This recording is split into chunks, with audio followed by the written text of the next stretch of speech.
In this video, I'm going to prove to you that plants have personalities. And trust me, it's not what you think.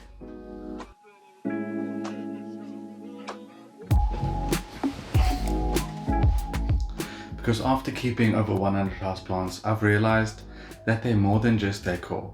They're like roommates with quirks, personalities, and even a little bit of drama. So today, I'll be introducing you to some of these personalities. And by the end of this, you'll be looking at plants in a whole new way. And that right there is the resident drama queen.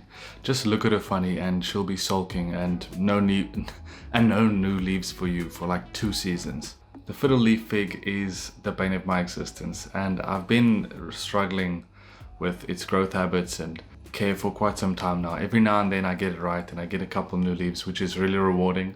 But the new leaves are few and far between, and I think it's a plant where you just want to set it and forget it. So moving it from this window to that window and changing its watering habits, repotting it too much is definitely a bad idea. But I've learned from this, and I think all in all it is still such a magical plant to have, and they are still very Instagram popular and that kind of thing. This plant is definitely not for the beginners, but it's marketed as such. I don't think it's too difficult to grow. Once you and her understand each other, things will move a lot more smoothly. Her and I are going through a little bit of an issue right now, but we're heading into spring now, so I hope me and her can sort these things out, and I'm quite hopeful for the future. Okay, let's talk about it. This is the plant in my collection that's never satisfied with the space that it gets. You can call it the ambitious climber. Imagine this. You set up this plant in the perfect spot, enough light, enough room to grow, and all of a sudden it outgrows the whole thing and you have to move it again. If there was an award in my collection for the plant that takes up the most room, it definitely goes to the Philodendron Spiritus Sancti. This plant has come so far in such a short amount of time. I love it, but it's definitely outgrowing its space, and pretty soon I'm not gonna know where to put it. But that is my problem, and he could care less about my problems. He's just gonna keep growing as long as I give it the correct conditions. I've added in a moss pole, so that's also just gonna increase the growth. This is a plant with a lot of elegance, a lot of style, but definitely something that you need a lot of space for. Growing at a rapid pace, he has no shame climbing and taking up every inch of space that he can get. But that's part of the reason that the Philodendron Spiritus Sancti is one of my favorites. Okay, this cutie is the Mimosa pudica, and she is super delicate.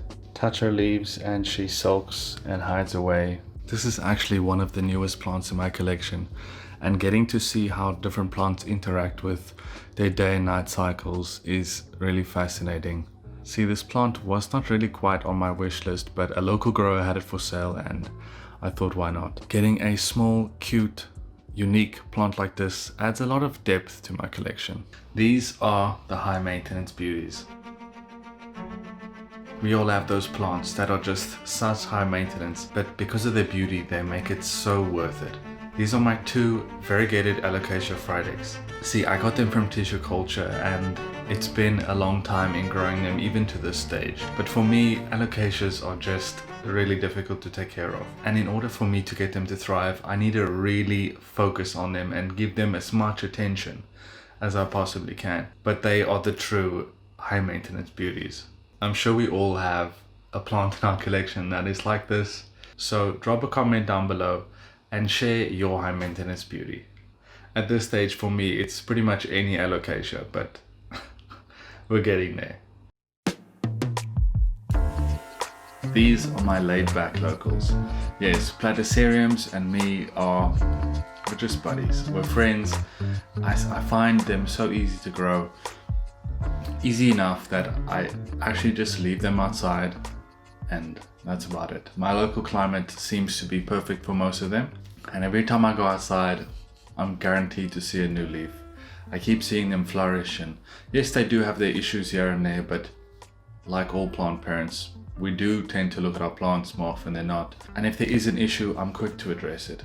It's nice to have some plants in your collection that are so beautiful, but also really care and maintenance free.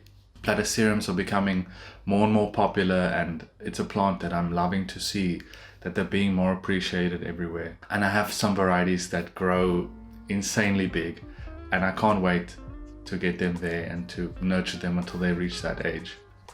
Another one of my local companions is definitely my orchids. I find orchids easy to grow.